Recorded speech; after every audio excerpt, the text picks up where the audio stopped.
के सरयू घाट पर 15 लाख दिए किए जाएंगे प्रज्वलित। दीपावली की पूर्व संध्या पर प्रधानमंत्री मोदी करेंगे रामलला के दर्शन। पहली बार दीपोत्सव में भी करेंगे शिरकत। श्री राम जन्मभूमि तीर्थ क्षेत्र स्थल का भी करेंगे निरीक्षण।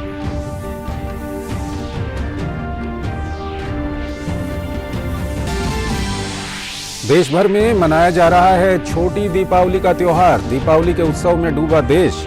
पौराणिक मान्यता के अनुसार भगवान श्री कृष्ण ने नरकासुर का किया था वध।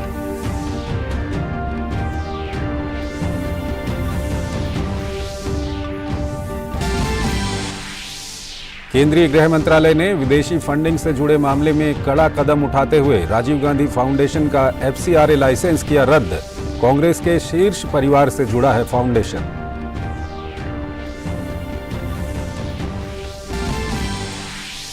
वाणिज्यिक मिशन की दिशा में इसरो का बड़ा कदम। बाहुबली रॉकेट 36 सैटेलाइट के साथ लॉन्च। रॉकेट LVM-3 से छोड़े गए 36 उपग्रह।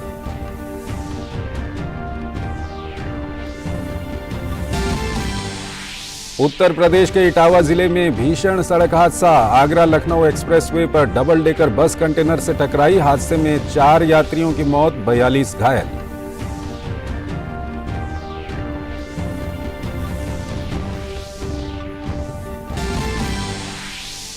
देश भर में आज मनाया जा रहा है 7वां आयुर्वेद दिवस। इस वर्ष का आयुर्वेद दिवस का विषय है हर दिन हर घर आयुर्वेद। इस दिवस का मकसद लोगों को आयुर्वेद के लाभों से अवगत कराना।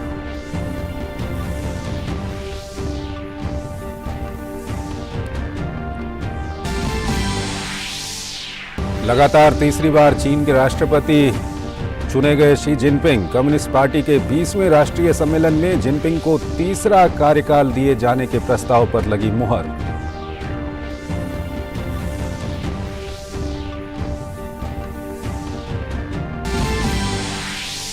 रूस के ताबड़तोड़ हमलों से यूक्रेन में गहराया बिजली संकट। कई हिस्सों में बिजली आपूर्ति रही बाधित।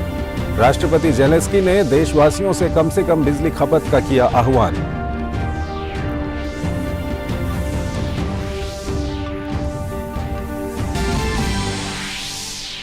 और मेलबर्न में ICC पुरुष T20 विश्व कप सुपर 12 में ग्रुप 2 के 16वें मैच में भारत और पाकिस्तान के बीच होगा मुकाबला। टूर्नामेंट में पहली बार भिड़ेगी दोनों टीमें।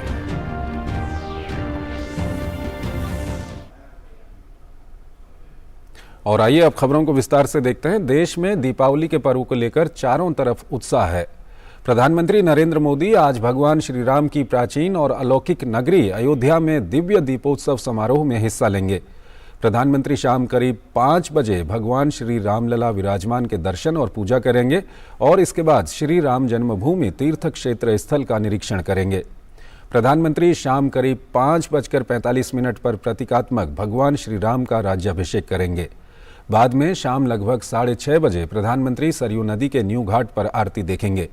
इसके बाद प्रधानमंत्री द्वारा भव्य दीपोत्सव समारोह की शुरुआत की जाएगी। इस वर्ष दीपोत्सव का 6ठा संस्करण आयोजित किया जा रहा है और ये पहली बार है जब प्रधानमंत्री इस समारोह में व्यक्तिगत रूप से भाग लेंगे। इस अवसर पर 15 लाख से अधिक दिए जलाए जाएंगे। इस दीपावली को ऐतिहासिक और अभूतपूर्व बनाने के लिए अयोध्या के 37 घाटों पर 22,000 स्वयंसेवक 17 लाख दीपों को एक साथ जलाकर एक नया विश्व कीर्तिमान स्थापित करेंगे। इस विशाल आयोजन की तैयारी लगभग पूरी हो गई है। उत्तर प्रदेश के मुख्यमंत्री योगी आदित्यनाथ ने दीपोत्सव की तैयारियों की समीक्षा की। मुख्यमंत्री का कहना है कि हर वर्ष रिकॉर्ड दिए जलाने से ये आयोजन वैश्विक मंच पर नई ऊंचाइयों को छू रहा है। पिछले वर्ष प्रधानमंत्री द्वारा राम मंदिर का शिलान्यास करने के बाद ये दूसरा मौका है जब प्रधानमंत्री अयोध्या आ रहे हैं। अयोध्या के इस दीप उत्सव को भव्य बनाने के लिए देश के विभिन्न हिस्सों से 22,000 स्वयंसेवक पूरे उत्साह से तैयारी में जुटे हैं। देश के विभिन्न हिस्सों से आए इन स्वयंसेवकों ने 500 वर्ग मीटर आकार की राम मंदिर की आकृति बनाई है। दीपोत्सव कार्यक्रम के दौरान जब ये दीप रोशन होंगे तो राम मंदिर की एक जीवंत और मनोरम छवि सामने आएगी। लोगों में उत्साह जागृत हो रही है, एक लालसा जागृत हो रही है कि हम लोग प्रधानमंत्री को देख करके उत्साहित होंगे। हम सबको यहाँ पे बहुत ही अच्छा लग रहा है क्योंकि ये यहाँ पे कोई 25 लाख दिए जलाने वाले हैं कल और मोदी जी भी आ रहे हैं कल। आयोजन को भव्य बनाने के लिए अयोध्या में भगवान श्री राम की अयोध्या वापसी, भरत मिलाप, श्री राम राज्याभिषेक प्रसंगों का प्रतीकात्मक चित्रण भी किया जाएगा। प्रधानमंत्री सरयू नदी के तट पर आरती में शामिल होंगे। इन अवसरों पर समयानुकूल सुमधुर भजन, आरती, मानस की चौपाइयाँ और दोहा का गायन भी होगा। पीएम और सीएम की मौजूदगी से यह कार्यक्रम और भी भव्य होगा। राम की पैड़ी पर जब एक साथ 17 लाख दिए जगमगाएंगे तो इसकी रोशनी से सिर्फ अयोध्या और उत्तर प्रदेश ही नहीं, पूरा संसार दीपोत्सव की आभा को महसूस करेगा। Bureau report, DD news. और आइए अयोध्या चलते हैं, हमारे संवाददाता विकास सिंह वहां पर मौजूद हैं। विकास, क्या कुछ तैयारियां चल रही हैं? हमारे दर्शकों को बताइए भी और दिखाइए भी वहां के बारे में। जी बिल्कुल, दुल्हन की तरह की अयोध्या सज रही है, त्रेता की आभास दिख रही है। यहाँ पर सुबह से ही चहल पहल शुरू हो गई है और जो प्रधानमंत्री नरेंद्र मोदी का आगमन इस दीपोत्सव में हो रहा है तो यहाँ पर उत्साह अलग ही नजर आ रहा है। कल देर रात तकरीबन 2 बजे तक लोग राम की पैड़ी पर नजर आए, चहल पहल बनी रही और आज जब एक विश्व रिकॉर्ड बनेगा दीपोत्सव में 17 लाख दिए एक साथ प्रज्वलित होंगे तो पूरी दुनिया अयोध्या की इस आभा को देखेगी। और हमारे पीछे आप देख सकते हैं किस तरीके से सुबह से ही लोग यहाँ पर, चूंकि प्रधानमंत्री का आगमन है, इतनी बड़ा आयोजन है तो यहाँ पर पुलिस ने खास सुरक्षा व्यवस्था के इंतजाम किए हैं। जगह जगह चेक पोस्ट लगाई गई है, बैरिकेडिंग लगाई गई है और यहाँ पर वो देख रहे हैं धीरे धीरे वो छात्र वॉलंटियर जा रहे हैं जो वहाँ राम की पैड़ी घाट पे काम करते हैं। 37 घाटों पर 22,000 वॉलंटियर लगाए गए हैं जो इन दिया जलाने में अपना सहयोग कर रहे हैं। तो कहीं न कहीं दिव्य और भव्य आयोजन है। प्रभु श्री राम की नगरी है, जिन्होंने अपने जीवन में मर्यादा पुरुषोत्तम कहलाए, वो मर्यादाएं रखी जिनको प्रभु श्री राम को जब हम याद करते हैं तो अपने जीवन में उनका अनुसरण करते हैं, उनको आचरणों को हमें करने से हमारा जीवन सार्थक हो जाता है। और अयोध्या आज दीपोत्सव का दिन है। प्रभु श्री राम, ये दीपावली पर्व ही तब मनाया जाता जब प्रभु श्री राम लंका विजय कर अयोध्या आए थे और उस अयोध्या में जो अलौकिकता उस समय दिखी थी वही आभा आज दिखेगी यहाँ पर जब 17 लाख दिए एक साथ प्रज्वलित होंगे यहाँ पर। और वहीं प्रधानमंत्री नरेंद्र मोदी का आगमन, सबसे पहले जो आप रामलला विराजमान जाएंगे, उसके बाद वहां पर के बाद राम कथा पार्क में आएंगे और राज्याभिषेक करेंगे प्रभु श्री राम का। इसके बाद सरयू आरती के बाद जब दीपकों से जगमगाएगा सरयू घाट तो पूरी दुनिया उसकी आभा देखेगी। अपने आप में अद्भुत, अलौकिक, दिव्य और भव्य क्षण है आज अयोध्या के लिए। विकास, एक तो वहां पर राम मंदिर का निर्माण चल रहा है और दूसरा आज प्रधानमंत्री वहां पर दीपोत्सव के लिए आ रहे हैं, तो ये जो पूरा इलाका है, यहाँ के जो आम लोग हैं, उनके अंदर क्या कुछ प्रतिक्रिया है?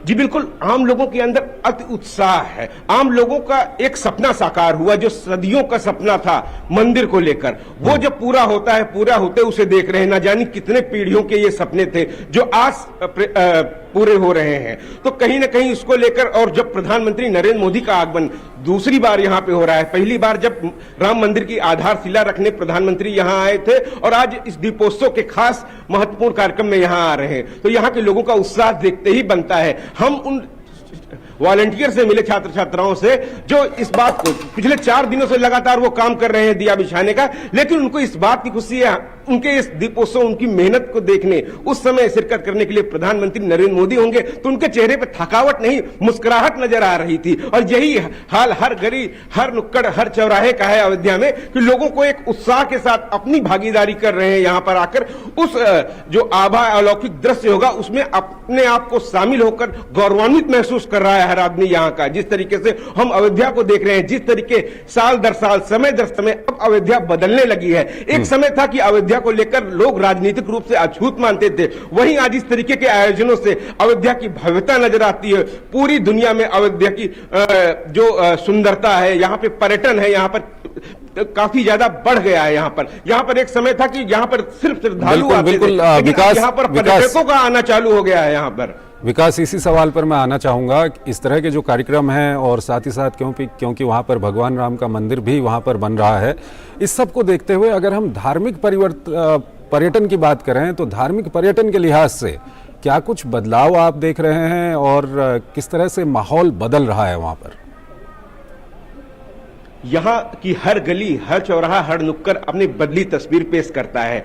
अगर आप तकरीबन यहाँ पहले आए होते तो अयोध्या में जिस तरीके की सकरी गलियां होती थी, यहाँ गंदगी का अंबार लगा होता था, लेकिन अब यहाँ आएंगे तो आपको एक अलग ही अलौकिक आभा यहाँ पर लगेगी। अयोध्या में साफ सफाई का भी विशेष ध्यान दिया जाता है यहाँ पर, और यहाँ की गली मोहल्ले किए गए हैं। यहाँ पर नगर निगम बना देने से यहाँ पर तमाम साफ सफाई के साथ अतिरिक्त काम होते हैं यहाँ पर। और इसके साथ साथ प्रभु श्री राम का राम मंदिर निर्माण के बाद प्रभु श्री राम टेंट के नीचे रहे, और टेंट के नीचे के बाद अब लोग उनको देखने आ रहे हैं प्रभु श्री राम को। और सबकी यही कामना है कि भव्य राम का मंदिर जब यहाँ पर बन जाएगा तब यहाँ का अलौकिक और दृश्य और बन जाएगा। और पर्यटकों के रूप में अगर बात करते हैं, यहाँ पे गिने चुने श्रद्धालु ही आते थे यहाँ पर, अब यहाँ पर हजारों की संख्या में यहाँ पे पर्यटक आते हैं, अपनी मौजूदगी करते हैं और यहाँ पर आनंदित होते हैं, और वही प्रभु श्री राम के दर्शन कर सौभाग्य प्राप्त करते हैं यहाँ पर। तो ये तमाम ऐसी चीजें यहाँ पर बदलाव है, उससे यहाँ की अयोध्या की जीविका पे भी खासा असर हुआ है।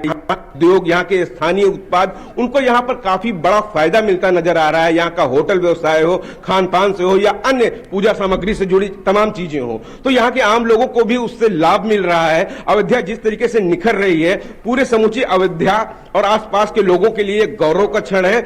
आने वाले समय में अयोध्या की ओर विश्व पटल पर जिस तरीके से अयोध्या स्थापित हुई है, यहाँ पर आए दिन यहाँ पर श्रद्धालुओं की संख्या बढ़ती ही जा रही है। और निश्चित रूप से जब मंदिर बन जाएगा तो देश दुनिया से लोग यहाँ पर आएंगे। अंतरराष्ट्रीय एयरपोर्ट यहाँ पर बन रहा है। यहाँ पर तो तमाम ऐसी बड़ी चीजें हो रही है अयोध्या में कि प्रभु श्री राम की अयोध्या नगरी जो उन्हें वैकुंठ से प्यारी थी, उसकी वही पुरानी गौरव आभा लौटाने का यहाँ पर प्रयास हो रहा है। और ऐसे ही आयोजन यहाँ पर दर्शाते हैं कि किस तरीके से हमारी भारतीय संस्कृति, भारतीय धार्मिक परंपराओं को हम आज के दिन याद करते हैं और उनका प्रचार प्रसार होता है। हर आदमी महसूस करता है प्रभु श्री राम को, और ऐसे आयोजनों से जो अलौकिकता झलकती है वो आदमी अपने अंदर महसूस करता है, अपने ता जीवन उसको जो है कह रहे हैं अपनाता है। शुक्रिया विकास इन तमाम जानकारियों के लिए। और अगली खबर की ओर हम दर्शकों को लिए चलते हैं। देश भर में छोटी दीपावली यानी नरक चतुर्दशी का त्योहार बड़े धूमधाम के साथ मनाया जा रहा है। भारत समेत दुनिया भर में बसे भारतीय दीपोत्सव मना रहे हैं। दिवाली से एक दिन पहले छोटी दिवाली यानी नरक चतुर्थी मनाई जाती है। इस दिन भगवान श्री कृष्ण ने नरकासुर नाम के दैत्य का वध करके हजारों महिलाओं को उसकी कैद से आजाद कराया था।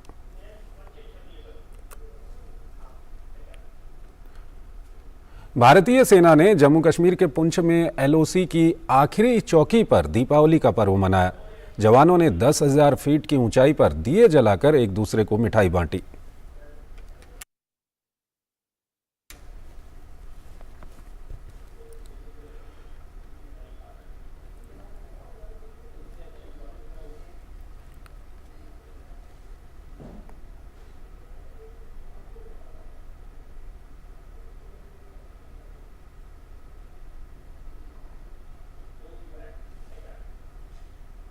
जम्मू कश्मीर में भारतीय सेना के जवानों ने नियंत्रण रेखा एलओसी पर दिवाली मनाई। इस दौरान घर से दूर सैनिकों के अंदर गजब का उत्साह देखने को मिला।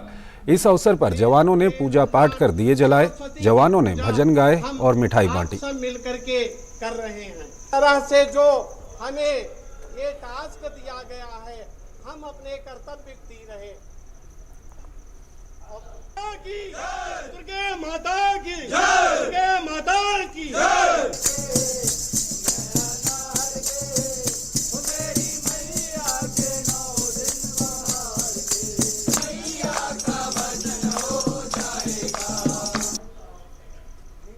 एक छोटा सा ब्रेक लेते हैं।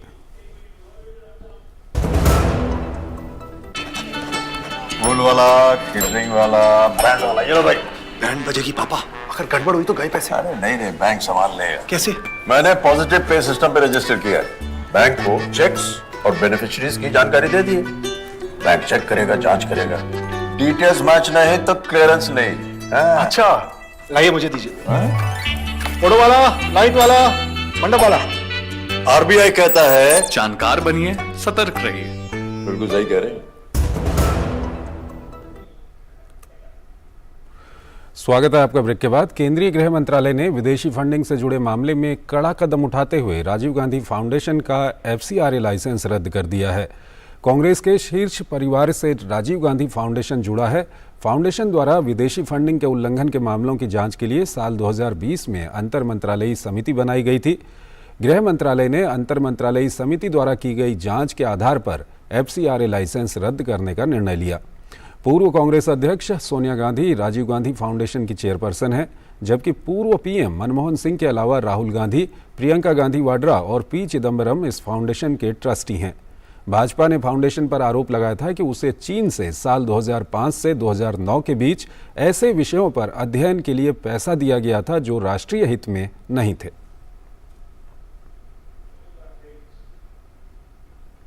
उत्तर प्रदेश के इटावा जिले में भीषण सड़क हादसा हुआ है। इटावा ADM के अनुसार आगरा लखनऊ एक्सप्रेसवे पर डबल डेकर बस कंटेनर से टकरा गई, जिसमें 4 यात्रियों की मौत हो गई। वहीं हादसे में 42 यात्री घायल हो गए। घायलों को अस्पताल में भर्ती कराया गया है। ADM के अनुसार स्लीपर बस यात्रियों को लेकर गोरखपुर से अजमेर जा रही थी। उत्तर प्रदेश के मुख्यमंत्री योगी आदित्यनाथ ने हादसे पर दुख जताया है। मुख्यमंत्री योगी आदित्यनाथ ने जिलाधिकारी और पुलिस के वरिष्ठ अधिकारियों को राहत कार्य युद्ध स्तर पर कराने के निर्देश दिए हैं। राजधानी दिल्ली में दीपावली से पहले वायु गुणवत्ता खराब श्रेणी में बनी हुई है। System of air quality and weather forecasting and research के अनुसार दिल्ली में आज वायु गुणवत्ता सूचकांक 266 दर्ज किया गया। मौसम विभाग के अनुसार राजधानी दिल्ली में दीपावली के दिन 24 अक्टूबर की सुबह तक वायु गुणवत्ता गंभीर श्रेणी में पहुंच सकती है।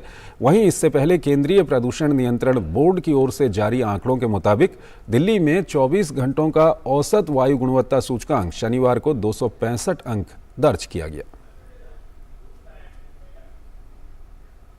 भारतीय अंतरिक्ष अनुसंधान संगठन इसरो ने शनिवार देर रात करीब 12:07 पर अपने सबसे भारी रॉकेट का सफल प्रक्षेपण किया।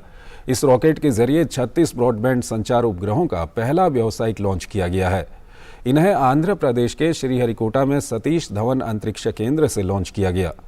इसरो का रॉकेट LVM-3 एक निजी संचार फर्म OneWeb के 36 उपग्रहों को ले गया है। LVM-3M2 मिशन इसरो की वाणिज्यिक शाखा न्यू स्पेस इंडिया लिमिटेड के लिए पहला समर्पित वाणिज्यिक मिशन था।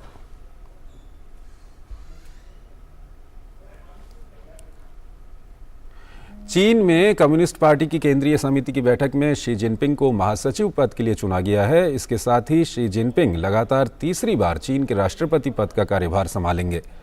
इससे पहले कम्युनिस्ट पार्टी की 20वें राष्ट्रीय सम्मेलन में शी जिनपिंग को तीसरा कार्यकाल दिए जाने का प्रस्ताव पेश किया गया था।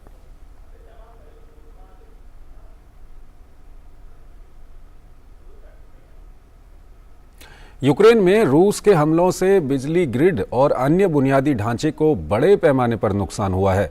यूक्रेन में बिजली ग्रिड नष्ट होने के चलते बिजली का संकट गहरा गया है। यूक्रेन के राष्ट्रपति वोलोदिमीर ज़ेलेंस्की ने लोगों से बिजली संकट पर ऊर्जा खपत में कटौती करने का आग्रह किया है। इस बीच यूक्रेन की वायुसेना ने एक बयान में कहा कि रूस ने महत्वपूर्ण बुनियादी ढांचे को निशाना बनाकर एक बड़ा मिसाइल हमला शुरू किया है। वहीं यूक्रेन में रूस समर्थित प्राधिकार ने लोगों को खेरसोन शहर खाली करने का आदेश दिया है। रूस के प्रशासन ने इसके लिए कीव की गोलाबारी और हमलों के खतरों का हवाला दिया है।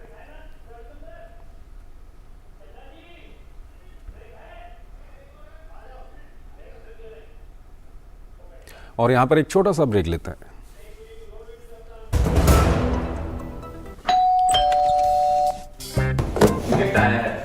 अरे वाह, लेजेंड की बैट, इससे तो मैं खेलूंगा। फ्यूचर बैटिंग लेजेंड बैट, इसमें जिसका नाम लिखा है बैट उसी को मिलेगी।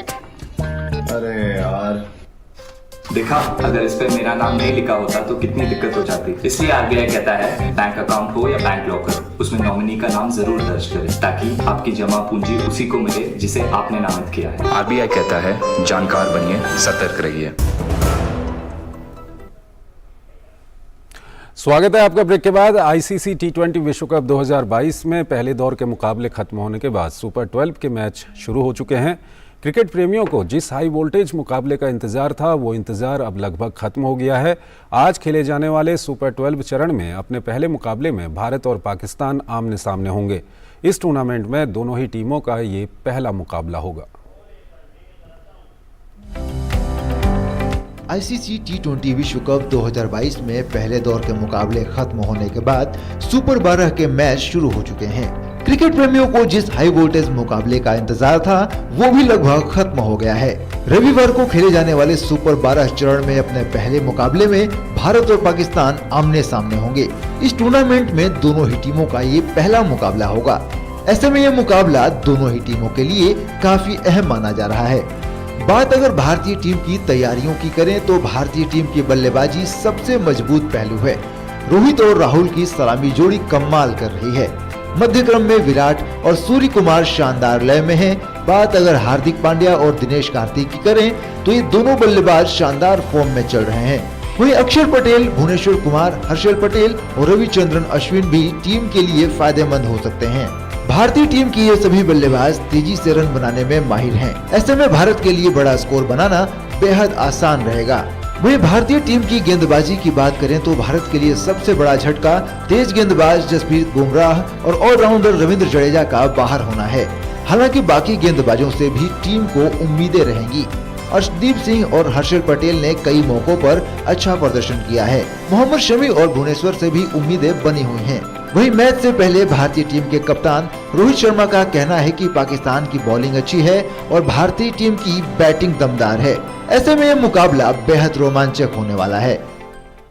हमें भी पता है कि पाकिस्तान की बॉलिंग कितनी अच्छी है और हमारी बैटिंग काफ़ी एक्सपीरियंस्ड है। तो एक अच्छा सा माहौल बन जाता है जब ऐसे दो कंपेटिटर्स आमने सामने होते हैं। और हमें पता है कि पाकिस्तान की बॉलिंग हमें चैलेंज करेगी और हमारे बैट्समैन भी रेडी रहेंगे उस चैलेंज के लिए। तो एक स्पेक्टेटर्स के लिए भी बाहर जो बैठ के देख रहे हैं उनके लिए भी एक अच्छा सा माहौल बन जाता है मैच देखने के लिए, क्योंकि अच्छा मुकाबला होता है इंडिया पाकिस्तान का, हमेशा से हमने देखा है। वहीं भारत और पाकिस्तान के बीच मुकाबले को लेकर भारतीय फैंस में भी जोश का माहौल है। इस रोमांचक मुकाबले के लिए क्रिकेट प्रेमियों में उत्साह देखने को मिल रहा है। बैट्समैन के सामने ये पाकिस्तानी बॉलर्स क्या है? कुछ भी नहीं है, कुछ भी नहीं है। जीतेगा सिर्फ इंडिया, मारेगा सिक्स, मारेगा चौका छक्का, sixer, and we are the winner. ये इतना इंटेंसिव मैच है कि इसकी जो सारी टिकटें थी 5 मिनट में 80,000 tickets sold out within 2 hours. So it's going to be a cracking atmosphere and definitely is going to be a best team will win, but I think this time India have a more chance because they have played very well before here and they have really good combination. Sky, KL Rahul, everyone is in a form. So first 5 over is actually going to be very crucial. If India will bat, they should have to, just consider they should not lose the wicket.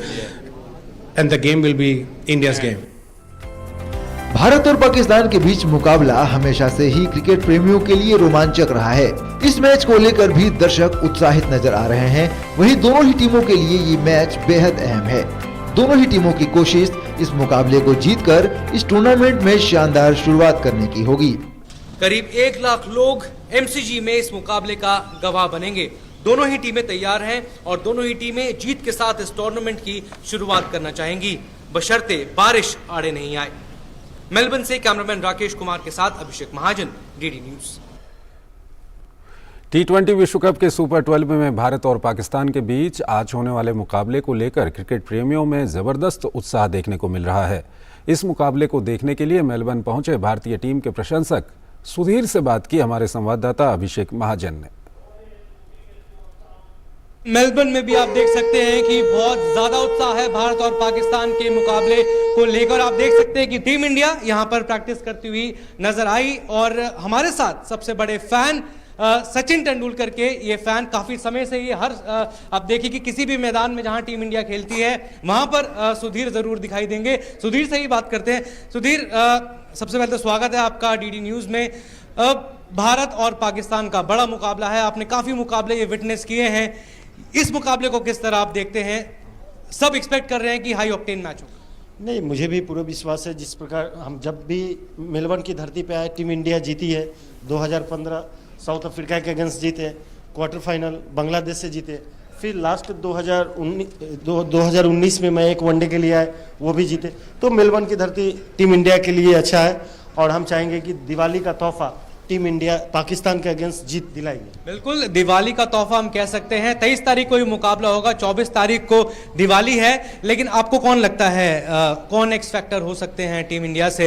बड़े बड़े खिलाड़ी हैं और ये वो team है जहां पर हम कह सकते हैं कि ऋषभ पंत की जगह भी यहां पर मुश्किल नजर आ रही है। तो एक ऐसी टीम है, कई लोग ये कह रहे हैं कि नहीं पाकिस्तान ज्यादा स्ट्रांग है, आप क्या कहना चाहेंगे? भारत ऑन पेपर ज्यादा स्ट्रांग नजर आती है? भारत स्ट्रांग है, भले ही लास्ट ईयर हम T20 हारे हैं, लेकिन बदला लेंगे। और ये दिवाली तोहफा, हम भारतवासियों को दिवाली का तोहफा टीम इंडिया की जीत के साथ होगी। और सचिन तेंदुलकर को आप मिस करते हैं मैदान पे? आज उन्हीं की वजह से हम टीम इंडिया को, जो इंडिया से बाहर मैच होती है, सचिन सर की वजह से ही हम चेयर कर पाते हैं।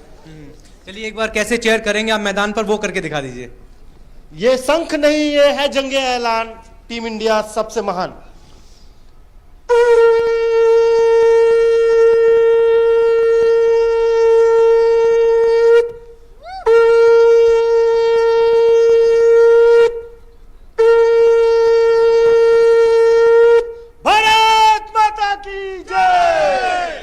आप जोश ये दे सकते हैं, टीम इंडिया की प्रैक्टिस अभी चल रही है, तो इससे आप अंदाजा लगा सकते हैं कि मैदान पर कितनी भीड़ होने वाली है।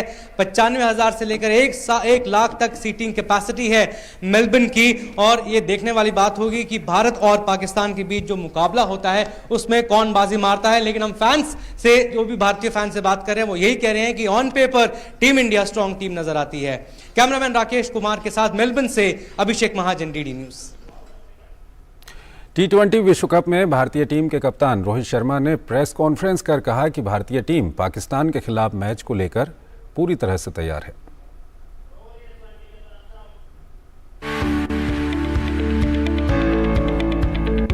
भारत और पाकिस्तान के बीच सुपर 12 के मुकाबले से पहले भारतीय टीम के कप्तान रोहित शर्मा ने प्रेस कॉन्फ्रेंस करते हुए टीम की तैयारियों सहित कई अन्य मुद्दों पर भी खुलकर बात की। हमें भी पता है कि पाकिस्तान की बॉलिंग कितनी अच्छी है और हमारी बैटिंग काफी एक्सपीरियंस्ड है, तो एक अच्छा सा माहौल बन जाता है जब ऐसे दो कंपेटिटर्स आमने सामने होते हैं।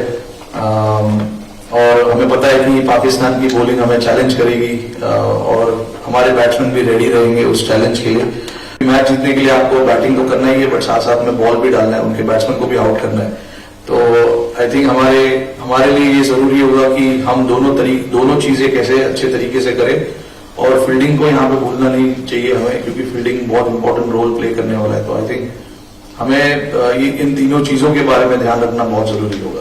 उन्होंने कहा कि पाकिस्तानी टीम की बॉलिंग अच्छी है, वहीं भारतीय टीम बल्लेबाजी में बेहतर है। ऐसे में दोनों टीमों के बीच मुकाबला रोमांचक होगा। पाकिस्तान के साथ रविवार को होने वाले मुकाबले में कप्तानी करने के सवाल पर रोहित ने कहा कि भारतीय टीम का हर मैच उनके लिए महत्वपूर्ण है। पाकिस्तान के खिलाफ मुकाबले में उनकी कोशिश बेहतरीन प्रदर्शन करने की होगी। जब भी मुझे इंडिया के लिए खेलने का मौका मिलता है तो मेरे लिए वो इम्पोर्टेंट गेम है। ओकेजन चेंज होते रहते हैं। वर्ल्ड कप का फाइनल भी मैंने एक बार खेला हुआ है पाकिस्तान के साथ 2007 में। चैंपियंस ट्रॉफी खेला हुआ है फाइनल, और फाइनल हारे भी है, जीते भी है। तो आई थिंक मैं, जहां तक मेरा सवाल है, मैं सोचता ऐसे हूं कि जब भी इंडिया को खेलने का मौका मिलेगा मेरे लिए वो बड़ा ओकेजन है, चाहे वो मैं 2007 में खेल रहा हो या 2022 में। आईसीसी टूर्नामेंट में भारतीय टीम के प्रदर्शन पर रोहित शर्मा ने कहा कि 9 साल से आईसीसी ट्रॉफी नहीं जीतना बड़ी बात है। हम इसे लेकर निराश हैं, लेकिन इस बार टीम तैयार है। I believe, the opportunity always comes, and we have the opportunity now to come here and do well.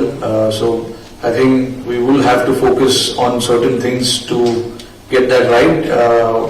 And yes, it's a challenge to not win an ICC trophy for 9 years, if I'm not wrong.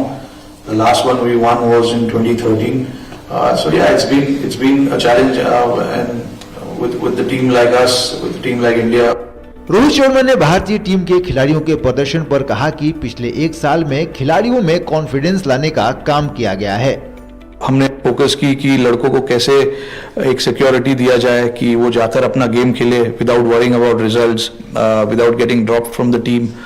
तो कुछ चीजें, ये छोटी छोटी चीज सुनने में लगती है, बट ये बहुत इंपॉर्टेंट चीज होती है। In this last 1 year I don't remember us focusing too much on results.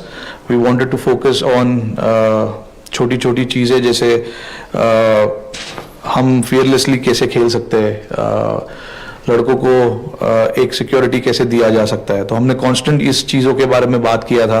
निश्चित तौर पर भारत और पाकिस्तान के बीच होने वाला यह मुकाबला कई मायनों में भारतीय टीम के लिए महत्वपूर्ण है, जिसे जीतने के लिए भारतीय टीम पूरी तरह से तैयार नजर आ रही है। मेलबर्न से अभिषेक महाजन की रिपोर्ट, डीडी न्यूज। तो इस बुलेटिन में फिलहाल इतना ही। आप बने रहिए डीडी न्यूज के साथ। नमस्कार।